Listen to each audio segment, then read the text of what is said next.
Attendez, ne passez pas cette partie, surtout si vous avez ignoré ces picotements ou cette sensation de lourdeur dans les jambes en pensant que c'est normal avec l'âge. J'étais exactement comme vous, j'ignorais les signaux subtils que mon corps m'envoyait et j'ai failli le payer cher. Car si personne ne nous avertit à temps, nous risquons de laisser un problème facilement traitable se transformer en un problème grave qui nous prive de notre mobilité, de notre joie, voire de notre indépendance. Alors, s'il vous plaît, écoutez attentivement pendant les prochaines minutes. Je vous promets que cela pourrait changer votre vie. J'ai 68 ans et il y a un peu plus d'1 an, j'ai commencé à ressentir une étrange sensation de lourdeur dans les jambes. Au début, j'ai pensé que c'était normal. Je vieillissais, alors peut-être que les pieds lourds et enflés faisaient partie du processus. Mais ensuite, des crampes aléatoires m'ont réveillé la nuit et mes chevilles ont légèrement enflé à la fin de la journée. Ce n'était pas assez grave pour me faire paniquer, mais suffisamment pour m'inquiéter. Ce qui est étrange, c'est que je n'en ai jamais parlé à personne. Je n'ai rien dit parce que j'avais secrètement peur qu'on me confirme ma pire crainte, qu'une fois que les jambes commencent à lâcher, c'est la descente aux enfers et qu'il n'y a plus de retour en arrière possible. Le déclic s'est produit lorsque mon petit-fils a voulu me présenter son nouveau chiot sur le balcon du 2e étage. Je me souviens avoir gravi quelques marches et avoir dû m'arrêter pour reprendre mon souffle en appuyant discrètement ma main contre le mur pour me stabiliser. J'avais l'impression d'avoir des sacs de sable invisibles attachés autour des jambes. À ce moment-là, j'ai réalisé que je me comportais comme si j'avais 90 ans et non 68. J'ai ressenti une pointe de honte. Après tout, j'avais toujours réussi à rester active et je me disais que ce n'était pas si grave, mais je ne pouvais plus le nier. Quelque chose n'allait vraiment pas avec ma circulation sanguine. J'ai essayé de me rassurer en me disant « ce n'est qu'une phase passagère ». Peut-être que j'en fais trop avec les tâches ménagères ou que je ne dors pas bien. Mais cela n'expliquait pas le gonflement, les fourmillements ou la lourdeur lancinante. Lorsque j'ai enfin trouvé le courage d'aller voir mon médecin, il m'a annoncé quelque chose de troublant. Les valves de nos veines peuvent s'affaiblir avec le temps, ce qui rend plus difficile le retour du sang de nos pieds vers notre cœur. Il m'a dit que c'était assez courant après 50 ans, mais courant ne me rassurait pas pour autant. Car le courant pouvait tout de même mener à des varices, des ulcères cutanés ou pire encore si rien n'était fait. Et j'ai reçu les conseils habituels, chaussettes de contention, faire plus d'exercice, réduire ma consommation de sel. Tout cela était utile bien sûr, mais ce n'était pas suffisant. Je n'arrêtais pas de me demander « est-ce vraiment ça ? Dois-je simplement accepter que mes jambes aient l'impression d'être des blocs de béton pour toujours ?» J'ai décidé qu'il devait y avoir un autre moyen. Un après-midi, alors que j'étais assise sur un banc, dans un parc, une femme s'est assise à côté de moi. Elle a remarqué que je massais mes mollets et m'a demandé si j'avais mal. Nous avons discuté et elle m'a confié un secret. À mon âge, m'a-t-elle dit, je bois une tisane simple chaque jour qui me permet de rester debout. Elle m'a parlé d'une plante spécifique dont je n'avais jamais entendu parler et m'a laissé entendre que ce n'était pas la seule plante qui pouvait aider à la circulation sanguine. Mais elle a dû partir, me laissant avec une nouvelle énigme. Était-ce vraiment aussi simple que cela ? Une tasse de tisane par jour? Cette brève rencontre a déclenché quelque chose en moi. J'ai commencé à rechercher toutes les méthodes naturelles possibles. J'avais une mission, mon indépendance en dépendait. C'est alors que je suis tombé sur 5 thés spécifiques réputés pour améliorer la circulation sanguine, renforcer les veines et redonner vie à vos jambes. Et devinez quoi? Il ne s'agit pas de potions exotiques que l'on ne trouve que dans des coins reculés du monde. Elles sont pratiques, sûres et scientifiquement reconnues dans différentes études pour leurs bienfaits sur la circulation sanguine. Mieux encore, chacune a sa propre personnalité. Chaque infusion traite un aspect unique de la santé des jambes et des pieds. Je peux vous dire qu'une fois que j'ai découvert leur véritable pouvoir, je n'ai plus jamais regardé en arrière. Alors, ouvrons la première porte de ce monde de guérison. Vous vous demandez peut-être pourquoi la circulation sanguine dans nos jambes et nos pieds se détériore avec l'âge. Est-ce vraiment inévitable ? Il est vrai que nos vaisseaux sanguins perdent de leur souplesse avec le temps et que les valves unidirectionnelles de nos veines peuvent se détériorer. Mais ce que la plupart des gens ignorent, c'est que la nature nous a donné des alliés, des plantes qui aident à réduire l'inflammation des veines, à améliorer la circulation sanguine et à maintenir l'élasticité. Ce n'est pas une mode ou un vœu pieux. Ces remèdes sont utilisés depuis des siècles, bien avant que la médecine moderne ne propose des bas de contention et des lotions sophistiquées. Et si vous restez avec moi, je ne me contenterai pas de vous les nommer. Je vous expliquerai pourquoi ils fonctionnent, comment ils favorisent la circulation sanguine et comment les intégrer facilement à votre routine quotidienne. Car croyez-moi, il ne suffit pas de savoir quelles tisanes sont bénéfiques. Il faut aussi savoir comment les consommer au mieux. Commençons par celle que je considère comme une héroïne méconnue, le ginkgo biloba. Avant l'année dernière, je ne le connaissais que pour ses vertus sur la mémoire. On dit qu'il est excellent pour la clarté mentale. Mais voici la surprise. Le ginkgo biloba est également l'un des meilleurs stimulants naturels de la microcirculation, en particulier au niveau des extrémités. Je me souviens avoir lu une étude en phytomédecine qui montrait que le ginkgo augmentait considérablement le flux sanguin dans les jambes des personnes âgées, améliorant ainsi des problèmes tels que les pieds froids, les engourdissements et les jambes sans repos la nuit. Il s'avère que les flavonoïdes et les terpénoïdes contenus dans le ginkgo aident à dilater les vaisseaux sanguins, ce qui permet à davantage de sang d'atteindre vos orteils. Imaginez une boisson que vous pouvez siroter le matin et qui stimule doucement votre circulation sanguine. Lorsque j'ai commencé à prendre du thé au ginkgo, je ne m'attendais pas à des miracles. Mais après quelques semaines d'utilisation régulière, à raison d'une tasse par jour au petit déjeuner, j'ai remarqué que mes pieds n'étaient le plus aussi froids le matin et que ces picotements désagréables commençaient à s'estomper. Le ginkgo a également un autre atout secret. Il protège nos cellules du stress oxydatif, ce ennemi silencieux qui accélère le vieillissement de nos veines. L'idée que je pouvais prendre soin de mes veines et de ma mémoire avec une simple tasse de thé me semblait presque trop belle pour être vraie. Mais attendez un instant, j'ai une petite surprise pour vous. Attendez de savoir comment un simple changement dans votre routine peut encore améliorer les résultats. Je vous en parle dans un instant. Après ce premier succès, je suis devenu une sorte de détective du thé. Je me suis ensuite intéressé au thé vert, une boisson si courante que j'avais négligé ses bienfaits profonds pendant des années. On entend toujours parler du thé vert pour perdre du poids ou pour ses effets apaisants. Mais il est temps de mettre en avant une raison encore plus puissante, ses catéchines. Ces antioxydants protègent la paroi de nos vaisseaux sanguins, améliorant leur élasticité et réduisant l'inflammation, deux facteurs clés pour prévenir les problèmes de circulation. Je suis tombé sur une méta-analyse publiée dans The American Journal of Clinical Nutrition qui établissait un lien entre la consommation régulière de thé vert et l'amélioration de la fonction artérielle et la réduction du risque de maladies vasculaires chez les personnes de plus de 55 ans. Je me suis dit, pourquoi personne ne m'en a parlé plus tôt? Autre avantage caché, le thé vert réduit l'agrégation plaquettaire, ce qui signifie moins de petits caillots susceptibles d'entraver la circulation sanguine. Pour intégrer le thé vert à mon alimentation, j'ai commencé à en boire une tasse l'après-midi, juste après le déjeuner. J'ai découvert que le boire après un repas était une bonne astuce, car cela favorise l'absorption des antioxydants et empêche la caféine de perturber mon sommeil. Très vite, j'ai remarqué que mes jambes étaient de moins lourdes au moment du coucher, comme si elles avaient retrouvé une nouvelle jeunesse. J'ai gardé l'esprit ouvert et j'ai continué à découvrir de nouveautés à alterner ou à combiner. Car comme je l'ai appris, la variété peut être le sel de la vie lorsqu'il s'agit de remèdes naturels. Le gingembre est devenu mon compagnon de choix pour bien commencer la journée. J'avais toujours associé le gingembre au rhume ou aux troubles digestifs, mais jamais à la circulation sanguine. Il s'avère que le gingembre est un puissant stimulant circulatoire. Ses principaux composés, les gingérols et les shogaols, dilatent les vaisseaux sanguins, favorisent la circulation sanguine et réduisent la viscosité du sang. J'ai lu un article dans Thrombosis Research suggérant que le gingembre agit comme un anticoagulant naturel doux. Pour moi, l'amélioration s'est manifestée de manière subtile mais agréable. Lors de ma promenade matinale habituelle, mes mollets étaient moins fatigués et mieux oxygénés. C'était comme si chaque cellule de mes jambes respirait un peu plus facilement. Et j'ai appris une astuce rapide pour renforcer les effets du gingembre. Ajouter un trait de citron frais. Non seulement cela rehausse le goût, mais cela apporte également une dose de vitamine C et des antioxydants supplémentaires. Si vous vous sentez d'humeur aventureuse, vous pouvez faire comme moi. Couper quelques tranches de gingembre frais, laissez-les infuser dans de l'eau chaude pendant quelques minutes, puis ajouter du jus de citron. J'ai commencé à attendre avec impatience cette odeur acidulée chaque jour. Et ce rituel quotidien n'était pas seulement bénéfique pour ma santé physique, il m'a aussi redonné espoir. Car une fois que l'on se rend compte qu'il est possible d'améliorer sa circulation sanguine grâce à de petits gestes conscients, on se demande ce qu'il est possible de faire d'autre. À ce stade, je me sentais tellement encouragé que j'ai commencé à introduire le thé suivant sur ma liste, le romarin. Oui, le même romarin qui se trouve peut-être dans votre garde-manger en ce moment. Je pensais qu'il servait uniquement à aromatiser le poulet ou les pommes de terre, puis j'ai découvert que ces feuilles aromatiques contiennent de l'acide rosmarinique et du carnosol, de puissants antioxydants qui stimulent la circulation périphérique et soulagent de la raideur des jambes.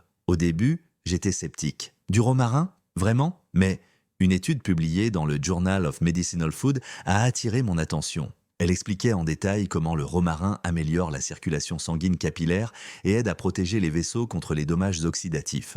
Il a également un léger effet relaxant, ce que j'ai remarqué après avoir ajouté une infusion de romarin à ma routine de l'après-midi. À l'heure du dîner, mes jambes ne semblaient de plus lourdes comme si elles étaient remplies de plomb, et cette étrange raideur de fin de journée s'était atténuée. Mais la plus grande surprise de mon odyssée dans le monde du thé a été le marronnier d'Inde. Même son nom semblait dramatique. Marronnier d'Inde? Mais mon Dieu, quelle différence cela peut faire! Son principe actif, lysine, renforce les parois veineuses, réduit les fuites de liquide dans les capillaires et aide à prévenir l'œdème et les varices. J'avais lu une analyse dans Advances in Therapy qui confirmait ces affirmations. Si vos jambes sont parfois si enflées ou douloureuses que vous ne supportez plus l'idée de marcher, le marronnier d'Inde pourrait bien devenir votre nouveau meilleur ami. Je me souviens de la première fois où je l'ai essayé. J'ai suivi la méthode recommandée pour infuser l'écorce ou les graines. Vous pouvez également trouver des sachets prêts à l'emploi. En 3 semaines environ, le gonflement autour de mes chevilles a commencé à diminuer. Et croyez-moi, je ne m'étais pas rendu compte à quel point je compensais cette gêne avant qu'elle ne disparaisse. Même les petites promenades sont devenues plus agréables, plus libératrices. À ce stade, vous vous dites peut-être « ça a l'air génial, mais est-ce que ça veut dire que je vais passer toute ma journée à préparer et à boire des tisanes ?» Pas du tout. D'après mon expérience, une tasse par jour suffit pour obtenir des résultats concrets, à condition d'être régulier. Et je vais vous révéler autre chose d'essentiel. Une routine courte mais efficace de 3 minutes qui peut considérablement amplifier les effets de ces thés. Imaginez une approche à 2 volets. Vous nourrissez vos veines de l'intérieur, puis vous favorisez une meilleure circulation sanguine grâce à une série de mouvements rapides.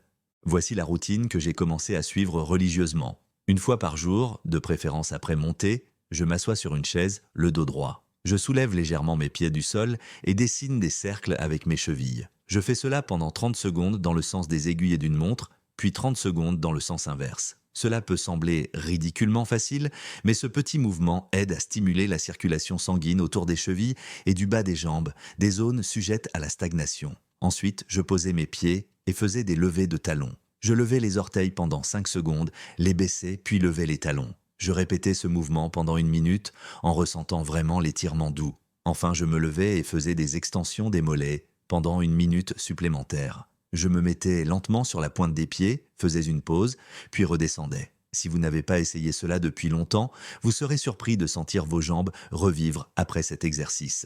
L'avantage de cette routine est qu'elle convient à tout le monde, quel que soit votre niveau de forme physique. Si vous avez du mal à vous tenir debout, vous pouvez faire les rotations de cheville et les flexions des orteils en position assise. L'important est de dire à votre sang de circuler afin de réduire le risque d'accumulation de liquide dans le bas des jambes. Une fois que j'ai associé ces exercices simples à une tasse quotidienne du thé approprié, j'ai commencé à constater des améliorations à un rythme étonnamment régulier. Mes chevilles ne gonflaient plus autant, les crampes nocturnes ont disparu. Et surtout, je me sentais suffisamment en confiance pour rester active, même à un âge où la société suggère parfois de ralentir et d'accepter ses limites. Bien sûr, je ne prétends pas qu'il s'agit d'un remède miracle ou d'une raison pour ignorer les conseils de votre médecin, mais il s'agit d'une approche naturelle et éprouvée qui peut compléter tout ce que vous faites déjà. Au fil du temps, la synergie entre ces thés et ces exercices légers a transformé ce qui semblait être un déclin inévitable en une seconde chance de retrouver ma vitalité.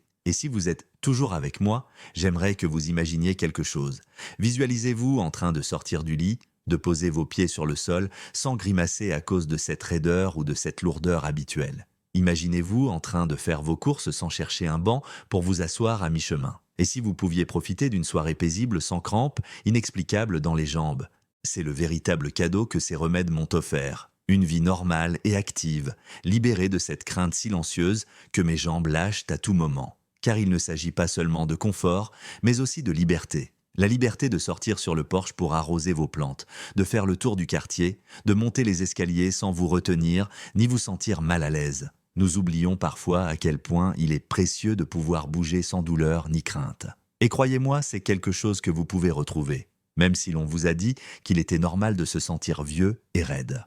Récapitulons donc ces 5 thés d'une manière plus personnelle. Tout d'abord, le Ginkgo biloba m'a donné un premier élan d'espoir en améliorant la microcirculation et en apaisant l'agitation nocturne dans mes jambes. Ensuite, le thé vert est entré en scène, protégeant mes vaisseaux sanguins de l'inflammation et réduisant le risque de caillots. Puis, les propriétés réchauffantes du gingembre ont empêché le sang de stagner, tout en me donnant un regain d'énergie. Le romarin, la délicieuse surprise de mon placard à épices, a apaisé les gonflements et les raideurs et m'a permis de terminer la journée plus détendue. Enfin, le marronnier d'Inde, puissant protecteur des parois veineuses, s'est attaqué aux problèmes plus profonds liés à la faiblesse des valves et au risque de varices. Chacun de ces tisanes est un allié doux et il vous suffit de choisir celle qui vous convient le mieux ou de les alterner pour trouver celle qui correspond le mieux à votre mode de vie. Je tiens à souligner que nous sommes tous uniques. Certaines personnes peuvent ressentir plus rapidement les effets du gingembre, tandis que d'autres ne jurent que par le marronnier d'Inde. L'essentiel est d'essayer et de voir ce qui convient le mieux à votre corps. Si vous ne savez pas par où commencer, vous pouvez essayer la tisane qui vous intrigue le plus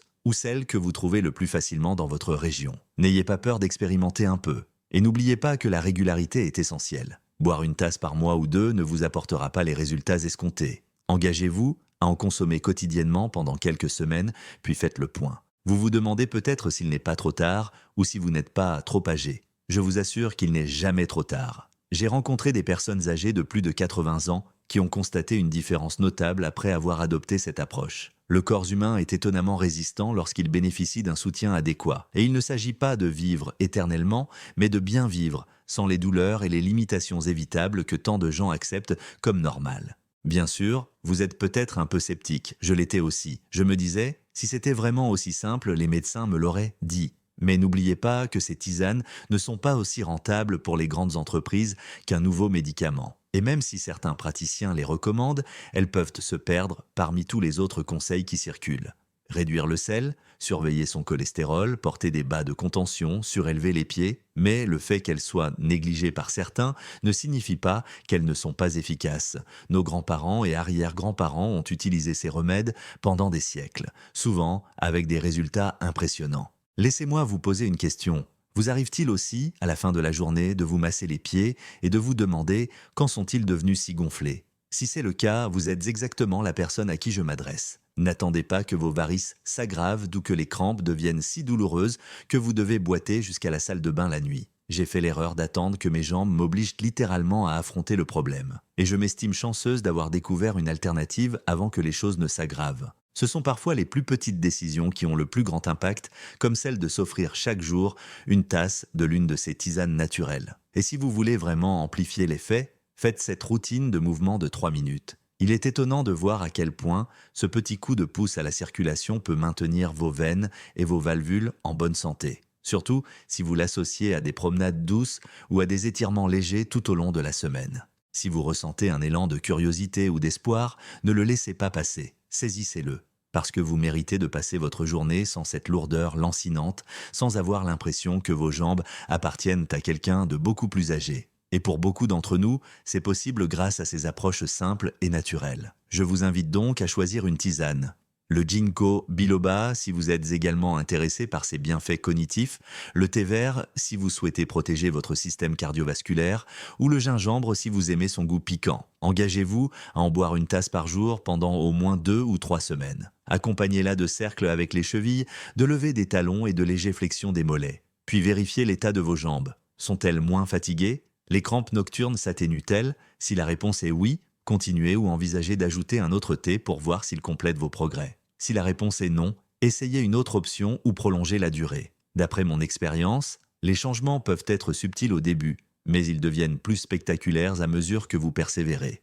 Et voici autre chose, si vous avez un ami ou un proche qui se frotte constamment les jambes, grimace de douleur ou se plaint de gonflement, pourquoi ne pas lui faire part de ces informations? Personne ne devrait avoir à boiter pendant ces vieux jours, craignant en silence de perdre sa mobilité. Je crois sincèrement que nous pouvons conserver une meilleure qualité de vie si nous nourrissons nos veines et nos muscles de l'intérieur. Car vieillir ne signifie pas nécessairement renoncer à tout ce que nous aimons. Vous serez peut-être surpris de constater à quel point un petit geste de soin personnel peut faire la différence, non seulement sur le plan physique, mais aussi sur le plan émotionnel, lorsque vous réalisez que vous n'êtes pas impuissant face au changement de votre corps. Aujourd'hui, lorsque je me promène avec mon petit-fils et son chiot, je n'ai plus besoin de m'arrêter dans les escaliers ou d'essayer de cacher mon inconfort. Je peux monter les marches, me promener dans le jardin et simplement profiter du moment présent. Cette liberté peut sembler élémentaire, mais je vous assure qu'une fois que vous l'avez perdue, vous ne la considérez plus jamais comme acquise. Si cela vous interpelle, si une partie de vous-même vous dit « moi aussi je veux ça »,